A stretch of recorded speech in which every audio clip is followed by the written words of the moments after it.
الله وبركاته.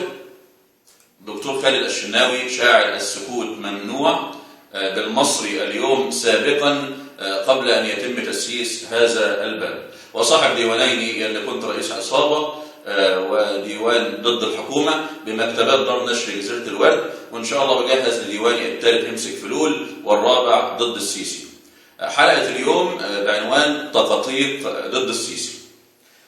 التقطيع الأولى: جهز نفسك للتزوير واضحك على الناس الطراطير، واعمل من نفسك فرعون واضحك على الشعب المجنون، خلي كلابك تسرق أكتر، بكرة الخير هيعم ويكتر، طول ما بلدنا فيها عبيد كل حرام هيبقى سعيد. احنا اللي العيب فينا يا بيه، كفاية علينا 7 جنيه، ده انت حميتنا من الإرهاب ومن غيرك كنا هنعمل ايه؟ وجهز نفسك للتزوير واضحك على الناس الطراطير.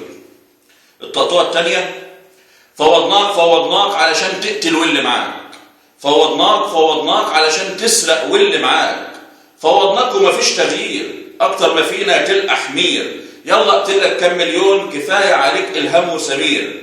فوضناك يا ابن الموكوسة، ما احنا خلاص اخدتنا الكوسة، نص الشعب في بيته جنازة وكلابك شايفينها عروسة، خلاص يا سيدي خليتها خرابة وام الدنيا كانت محروسة، بكرة نقول لك زي مبارك اخترناك وفوضناك.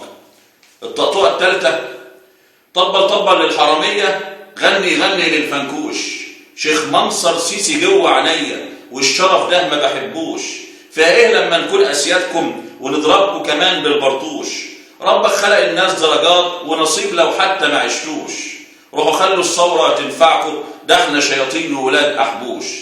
التقطيع الرابعة: بلدنا يا بلد الحرامية، واخدينها عزبة علوسية، بيورثوها لبعضيهم واحنا حياتنا ملوخية، روح لابن الشاذ ادفع 100 تبقى ظابط في الداخلية، وال100 هيجيبوا مليون بلطجي ويحكم مديرية، ابن ساويرس وفلوله وديب وعزه على غوله، نازلين نهب طالعين نهب، طبلوا ساقط ابتدائية، خلاص خربها ابن مبارك والسيسي ابن اليهودية، الجيش والشرطة ضد الشعب عشان مصالحه الشخصية، وبلدنا يا بلد الحرامية واخدينها عزبة علوسية، بيورثوها لبعضيهم واحنا حياتنا ملوخية.